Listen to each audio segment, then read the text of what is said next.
சட்டுப்புட்டுன்னு தக்காளியை வச்சு கல்யாண ஸ்வீட் ஒன்று பார்த்துடலாமா? முதல்ல அதுக்கு கடாயில் தக்காளி வந்து சேர்த்துக்கோங்க. தண்ணி சேர்த்து நல்லா வேக வச்சுக்கலாம். இந்த மாதிரி வெந்ததுக்கப்புறம் அதோட தோலை வந்து தனியாக இந்த மாதிரி ரிமூவ் பண்ணுறதுக்கு ஈஸியாக இருக்கும். ஒரு மேஷர் வச்சு நல்லா மேஷ் பண்ணி எடுத்துக்கோங்க. இல்லைனா மிக்சியில் கூட குறைப்பாக அரைச்சி எடுத்துக்கோங்க. ஒரு பேனில் 1லேருந்து 1.5 டேபிள் ஸ்பூன் அளவுக்கு நெய், பட்டை, ஏலக்காய், கிராம்பு வந்து தாளிச்சிக்கலாம். நம்ம மேஷ் பண்ணி வச்சிருக்க தக்காளியும் வந்து சேர்த்துட்டு ஒரு 2-3 நிமிஷம் நல்லா குக் பண்ணுங்க. தண்ணியெல்லாம் ஓரளவுக்கு தக்காளியில் வந்து வடிய ஆரம்பிக்கும்.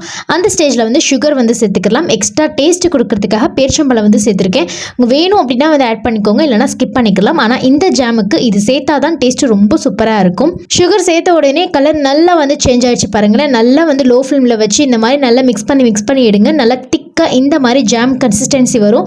கேஸ் ஸ்டவ் வந்து ஆஃப் பண்ணிக்க வேண்டியதான். இப்போ இதுக்கு தாளிச்சு கொட்டுறதுக்காக நட்ஸ் எல்லாம் வந்து நெய்யில் ஃப்ரை பண்ணி சேர்த்துக்க போகிறேன். அவ்வளோதான், ரொம்ப சிம்பிள் அண்ட் ஈஸியாகவே வந்து ரெடி ஆயிடுச்சு. முஸ்லீம் கல்யாண வீடுகளெல்லாம் நீங்கள் கண்டிப்பாக இந்த தக்காளி ஜாம் வந்து சாப்பிட்ருப்பீங்க. இதில் ஃபுட் கலர் வந்து எக்ஸ்ட்ராவாக ஆட் பண்ணுவாங்க. நான் எதுவுமே ஆட்